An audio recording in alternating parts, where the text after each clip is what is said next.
Throughout this whole semester, we've learned how to compose rhetoric in a variety of different ways. We've done everything from alphabetic text to audio to video to graffiti. There's been a wide array of mediums that we have ended up working with.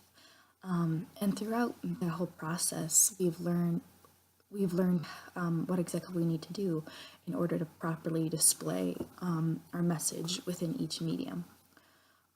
We went into some of these projects never doing them or learning how to do them before. For example, I'd never done graffiti before. I hadn't really worked with audio, stuff like that. So there were definitely some projects I encountered that I had no previous knowledge of or experience with, but I took it by the head and just tried my best at it, and it ended up being a valuable experience where I learned so much from it all. And now I have more skills in areas that I didn't before. But ultimately, there were three main modes of rhetorical medium that stood out to me throughout the whole semester. The first one is alphabetic text. Ultimately, going into the class, admittedly, that is the medium that I considered rhetoric mostly. I did sort of confine it to writing, like whether it's on a laptop or computer, pen and paper. I did typically think of rhetoric as writing in the essence of just explicit written word. But I have learned that that's not necessarily true.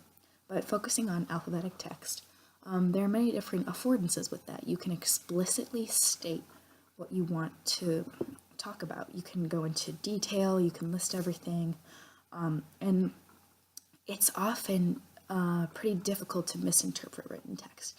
Everything's written clearly, the intention is often clear, and it's just sort of it is the easiest medium to interact with because most people can type, or if they can't type, most people know how to write with a pen and paper. So it's the most accessible for people in ability of what they can do and requires the least amount of resources. But at the same time, then, there are some cons to that medium in that case. There are some constraints. Part of that is it is limiting to those who maybe don't have access, say if it is an alphabetic text that is repurposed online. If it's an online text and people don't have access to a laptop or computer, then they can't spread their written word, what they want to say, or they can't access someone else's work who is online.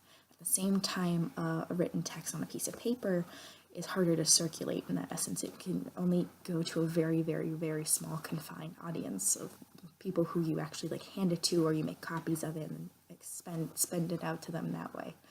Also, it is limiting for those who are blind and deaf, unless it's written in Braille. There's like a Braille version of your written text. People who are blind cannot see what you've written. People who cannot hear what you've written may also have some difficulty if you're speaking it out loud. Mostly it is deaf though, in that. Mostly it is blind people that can't interact with your written text as much unless they have a Braille version with them. Another medium is video. Video is fun in the essence that it can be more open to interpretation in that essence. It can convey lots of different things. It can be more emotive, more interactive, and video itself can contain basically any type of rhetorical medium. It can have music, there can be a text aspect to it. It can tell a story in a way that's a lot more engaging. That is a pro of video, is that people are a lot more usually engaged than if they had to just simply read something. And it can, it's a team effort, so that is a constraint as well as an affordance, is that it's a team effort in the essence that you need to be able to combine your resources of people and others and to help create a video rhetoric of what you want to talk about. The affordance of living in our age is that if you have a phone, you can make a video. before most people had cell phones that had a video component to them, it was very difficult to try to record something. But in this day and age, almost everyone can make a video. In this sense, I'm making a video right now on my laptop. And so technically then, if you have the technological tools, which are usually pretty common these days, it can be easy to sort of make a simple video. It's not going to be the quality of like a high budget Hollywood movie, but that may not necessarily be what you need. Those might not be the type of tools you need in order to express what you want through video more easily. A constraint is for people who are blind and people who are deaf, in that essence, thinking across in terms of ability. People who are blind can like hear what you're saying, but they can't necessarily see what's going on. And then people who are deaf can see the pictures of what's going on, they can't necessarily hear it.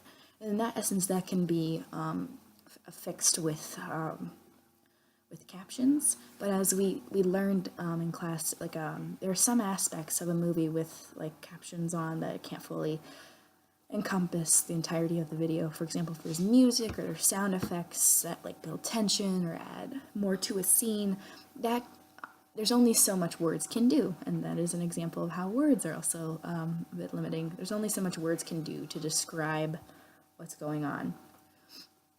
And that's shifting back to an affordance of video. It's very emotive, like emotions can be displayed very easily. Like you can see the description, like you can see how someone's face is reacting to something, or how people interact with each other, tensions or excitement. It's very emotive in that essence, and the way that more vividly describes what an alphabetic text would describe as well. And then another medium that we worked with was audio. Audio, for me personally, was the trickiest and the most time-consuming when we did our project, because we had to, unless you were solely recording yourself and using stuff around you to record what you want, in the essence where we did like a manipulation of news clips and music, you have to seek out and find the specific sounds that you want, which can be difficult. Being able to like access or pinpoint those sound clips and then finding the software in order to be able to combine them together. But it can be great because an affordance is in such, because it can allow you to truly sort of mesh together a lot of different things to create a new meaning or expand a meaning. And music sounds can sort of resonate with people a lot more than written text. Because there's no words, or there's not necessarily something to like visually pull you in, it forces you to listen and more actively engage to understand exactly what's going on. But in the essence of constraints, if you're deaf, you can't really interact with audio at all. In that essence, unless there is some type of visual component to it, like a music video, something like that. Otherwise, you wouldn't really be able to interact with it. Also, the meaning of audio can be a little skewed. If there's a song or some sounds put together, or even like our audio manipulation projects, people exactly weren't sure of the exact intention of some of those pieces. Like it can be a little constrained if there's not some sort of explicitly worded alphabetic text sort of saying what the process was behind it, the original intention and everything like that. So there are definitely affordances and constraints of all mediums, but they all have their benefits. They can all express stuff in many different ways, and ultimately if you combine them, you make it more accessible to everyone, as well as you can make it more interactive, more engaging. There are ultimately limits, in essence, of ability status, what types of technology people have access to, and circulability, how easily your work within each medium can be circulated. But if you're able to combine all of those, you have the tools, you have the resources, it can turn out to be an amazing piece of work. I'm personally using video because I feel like it's more engaging to interact with video. It forces you to listen versus just a written text. I do realize that the video then is maybe limiting in essence that I don't have closed captioning for what I am saying. But hopefully,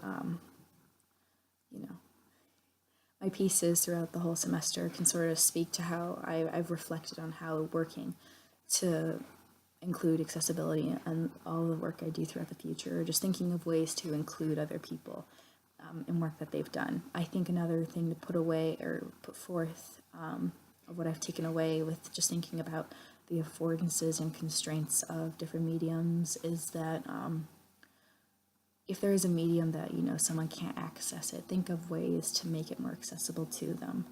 Again, whether it be ability status or resources or technology use.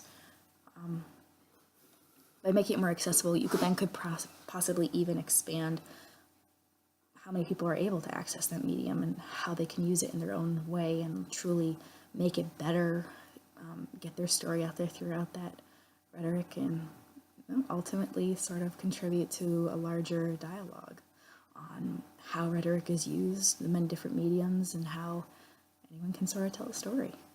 But I've greatly valued this semester and everything that it's taught me, and I hope to go forward with the confidence to engage with lots of different mediums and know that I can figure it out if I ask questions, if I just take the time to learn about it and sort of think about how I can most easily convey stuff to an audience, get it out to lots of people, and make it accessible. Yeah, thank you.